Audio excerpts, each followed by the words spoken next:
It's known as Alligator Alcatraz, which is very appropriate because I looked outside and that's not a place I want to go hiking anytime soon. But very soon this facility will house some of the most menacing migrants, some of the most vicious people on the planet. We're surrounded by miles of treacherous swampland, and the only way out is really deportation. And a lot of these people are self-deporting back to their country where they came from.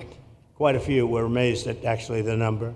You know, snakes are fast, but alligators are, we're going to teach them how to run away from an alligator, okay? If they escape prison, how to run away. Don't run in a straight line. Run like this. And you know what? Your chances go up about 1%. The model going forward, Mr. President? It can be. I mean, you don't always have land so beautiful and so secure. We have a lot of bodyguards and a lot of cops that are in the form of alligators. You don't have to pay them so much.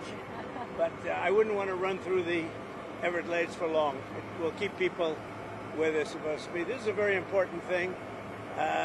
We're setting records at the board. You know, we had no people come through last month. Zero, no people. But we're going to keep it that way. So Ron did great, and I want to thank you. Well, look, we thank you, Mr. President. Thanks for your leadership. The border, you did that quicker than we knew you'd do it, but you did it so quick, which is great. But Biden let in how many millions, and you got to take care of them. And so this is one example of state operating this. The feds are approving it, supporting it. We're also going to have 2,000 more at Camp Blanding, which is our National Guard site. And we're the only state in the country that mandates our state and locals, law enforcement, to cooperate with ICE. And it's made a huge difference. On any given day, Florida constitutes about 20% of all immigration arrests nationwide. And that's just because of the partnership that we have. So I think it's great that the president's here. What I would just say is, don't let Florida be the only state. We've got very red states that should be doing this just as much as Florida's doing. That will increase their numbers. And then what happens is you'll have a lot of people that will deport on their own because they don't want to end up in an Alligator Alcatraz or some of those other places. So I think this is a model, but we need other states to step up. Well, I'd like to just thank everybody for the incredible job they've done. I love the state. As you know, Ron and I have had a really great relationship for a long time. We had a little off period for a couple of days, but it didn't last long. It didn't last long, and a lot of respect for each other. And it's a great honor to be deep in Florida, the Florida Everglades, to open America's newest migrant detention center. It's incredibly built, and you're seeing that yourself. That's why I said, let the press join us on our walk so they can see what's happening. It's known as Alligator Alcatraz, which is very appropriate because I looked outside and that's not a place I want to go hiking anytime soon. But very soon this facility will house some of the most menacing migrants, some of the most vicious people on the planet. We're surrounded by miles of treacherous swampland, and the only way out is really deportation. And a lot of these people are self-deporting back to their country where they came from. Quite a few. We're amazed at actually the number. We took the FEMA money that Joe Biden allocated to pay for the free luxury hotel rooms, where he's paying hundreds of millions of dollars in New York City, and we used it to build this project. And Narana was just a little fraction of that money. The money they spent on that project, I happen to know the real estate developer. He's a he never really made that much, but he became very wealthy. With luxury, he didn't do well. With people that are not exactly luxury, he's made a fortune. I want to thank Florida Governor Ron DeSantis and Secretary of Homeland Security Kristi Noem, and Florida Attorney General James Uthmeier. Where is James? Where is he? You do a very good job. I hear good things. I hear good things about you from Ron too.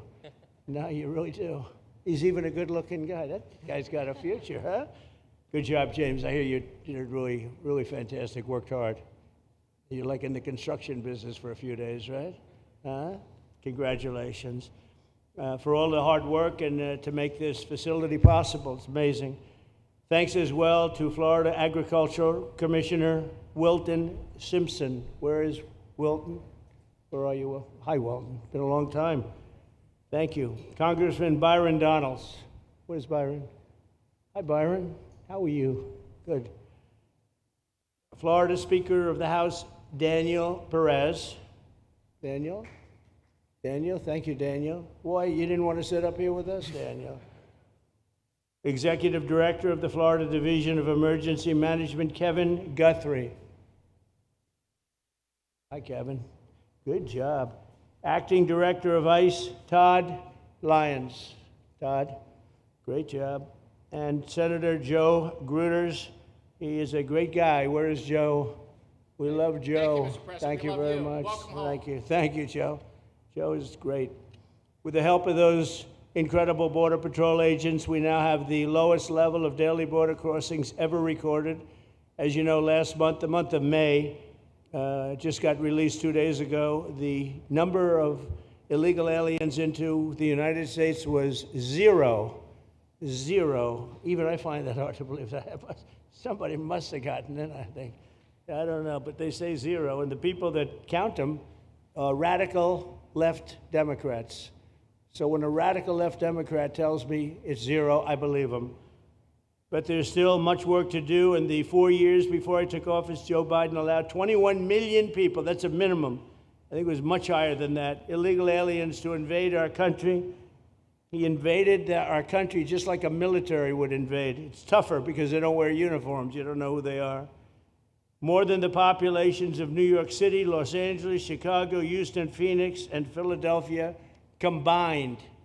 That's what came into our country from prisons, from mental institutions, from street gangs, drug dealers. It's disgusting. This enormous country-destroying invasion has swamped communities nationwide with massive crime, crippling costs, and burdens far beyond what any nation could withstand. No nation could withstand what we did, and we're in the process of doing it, but we have some great people doing it now, and you see them up here with me. But it's, I'd call it like an unforced era. It's sort of like men and women sports. It's sort of like transgender for everybody. How could they have done this to our country? And we're never going to forget it. Last year, 15% of all the hotel rooms in New York City were used to house illegal aliens at costs that they never got for luxury. They never got this much for luxury people coming in from the wealthiest places on earth. They made more money with the illegal immigrants, with many rooms costing more than $300 a night, 6 times the rent of a typical American family. In Denver, Colorado, the city was forced to cut $10 million from its police and fire department budget as part of a $90 million plan to house illegal aliens. And it's a population that's growing and growing and destroying Denver and growing. And again, it's destroying Denver. And it's destroying many other cities, too. Likewise, one of the city's largest hospital system is drowning in unpaid medical bills, unpaid in the billions, after their emergency rooms were flooded with tens of thousands of illegals, leading to the closure of critical services. And these are really critical services. They can't even keep them open for American patients. The American patients were treated worse than any illegal immigrant. In Los Angeles, 1 in every 4 students in the public school system is from a household headed by an illegal, and most of them don't speak English, so they're in a school system, and they don't have interpreters, they don't have anything, they don't speak English. What a mess, what a mess. Unforced error, all these people allowed to come in. The United States is now spending $78 billion a year on translation. Okay, think of that, $78 billion a year on translation, and smaller numbers on special education programs for non-English speakers in our public schools. So $78 billion, I think that's not a mistake. I would say $1 million maybe, hundreds of thousands of dollars, $78 billion, Joe, on translators and non-English speaking work. Federal government, the Justice Department, it's more than twice the cost of maintaining the United States Justice Department, what we're spending on translation and other things to help. In total, the average illegal alien costs American taxpayers an estimated $70,000. That's each, $70,000. I think that number is even low. If you care about balancing the budget, the single most impactful step we can take is to fully reverse the Biden migration invasion. One of the worst invasions we've ever had. We've never had an invasion like this. We've had invasions, but we've taken care of them. We've never had an invasion like this, and it's with us. And we have some very bad people out there looking to do big harm. That's why the One Big Beautiful Bill includes funding for 3,000 new Border Patrol officers and 10,000 new ICE agents. And I've gotten to know the Border Patrol and ICE very well. Unlike Kamala, she was the border czar, but she never saw the border. She never made one phone call. She was some border czar. She would have been some president. Probably would have been slightly better than Biden, though. I had to run against both of them, you know? The one guy, it's like a fighter. You knock out the one guy who's doing badly, then they put somebody else in. But fortunately, she was a stiff also. Otherwise, I would have been very angry. I would have been extremely angry. The heroes of ICE will also help round up and remove members of the savage drug cartels which are coming back into our country. And we got them out. Now some of them came back in. We just got them out again. And that's going to be a vicious cycle.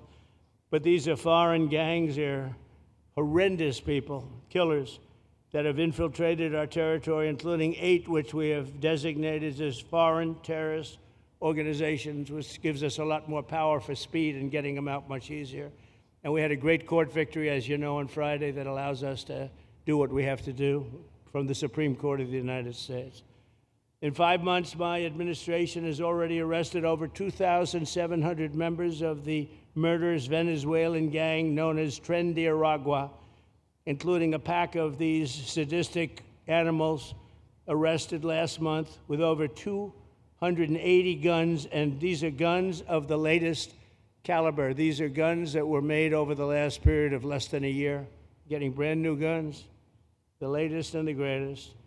Every day, our brave law enforcement officers are hunting down and deporting migrant criminals who have committed heinous crimes, including more than 13,000 murderers, 11,888 to be exact, but I'd probably say the 13,000 is right also. Think of it, 11,888, and more than half of them, they committed more than one murder. So, Ron, many of them are out of here already, but it's still it's a hell of a number to be confronted with. Just this year, ICE agents in Miami have apprehended illegals with arrests for murder, kidnapping, rape, child sexual abuse, and arson, people of the worst order. We're getting these monsters out of the United States, out of Florida, out of all the places that they're in. And on January 20th, I signed an executive order empowering governors and state police to be deputized to enforce federal immigration laws, and Ron's already taken advantage of it. It's a tremendous advantage for the states. Most of them are doing it. Actually, the blue states tend not to do it. Even a couple of them have, though. And I want to express my tremendous thanks to the state of Florida for embracing this opportunity and being a true partner. They've worked so well with the federal government. It's been just a beautiful, beautiful partnership. So, Ron, I'd like to thank you personally. You are my friend, and you'll always be my friend. And we may have some skirmishes even in the future. I doubt it, but we'll always come back because we just we have blood that seems to match pretty well. We have a relationship that's been a very strong one for a long period of time, and I appreciate it, very much appreciate it. And also, Secretary Noem, I'd like to have you say a few words. You have been unbelievable, the job you've done. You and our favorite person, Tom Homan, have done, and your whole staff, because it's a lot of people, and Tom acknowledges it all the time. He respects you so much. He respects the staff that you both built.